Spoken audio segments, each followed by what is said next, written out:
The Melbourne Sports and Entertainment Precinct is located directly adjacent to the Yarra River, roughly 3 kilometres away from Melbourne CBD. The precinct contains many of the city's premier sporting venues such as the MCG, Amy Park, Rod Laver Arena and the John Cain Arena.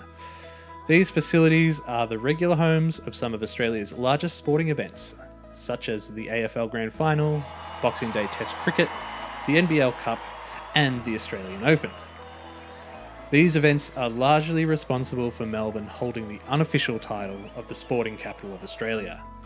This reputation is something that holds great significance to many people who call this city home, and is a key factor in many people's identification with being Melburnian. Sport is so important to us that we even got a public holiday for the AFL Grand Final this year, despite COVID-19 forcing the game to be held interstate. Along with being destinations for spectator sports, these arenas have also hosted some of the largest concerts for international touring bands and artists. Artists such as the Rolling Stones, Paul McCartney and Madonna have all performed at the MCG. I've personally seen Bruce Springsteen at Amy Park, Cher at Rod Laver Arena and Bon Jovi at the MCG. The Melbourne Sports and Entertainment Precinct is a key geographical location in the lives of thousands and thousands of people, and it has hosted some of the greatest moments in modern Australia's history. The Melbourne Sports and Entertainment Precinct was the central location for the 1956 Summer Olympics, a key event in Australia's nation building. In the decades immediately preceding World War II, Australia asserted its position among global Western powers as more than just a colonial province of the English Empire, but as a nation in its own right. The 56 Olympics, which were the first to be held outside of Europe and North America, was a key moment in the creation of the Australian identity on a global scale. Sporting prowess and an underdog mentality continues to be a large factor in many people's view of Australian identity.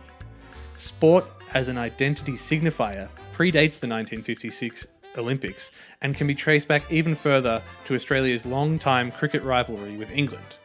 This rivalry has had many of its greatest moments at the MCG. The location for the MCG was established in 1853, 48 years before the Federation of Australia. It is undeniably a fundamental physical space in the history of colonial Australia and an important building block for white Australian identity. However, long before this area of land next to the Yarra River became a culturally significant location for colonial Australians, it held great importance as a meeting place for the Aboriginal people of the Kulin Nation. The Wurundjeri Willem, who were a part of the Woiwurrung clan, were reported to have lived in this area for thousands of years before British people ever set foot on Australian soil. This location, at the banks of the Yarra River, is believed to have been a central location for the Wurundjeri Willem people. It was where they hosted numerous corroborees and ceremonies where Indigenous people from other nations were invited for trade and other activities.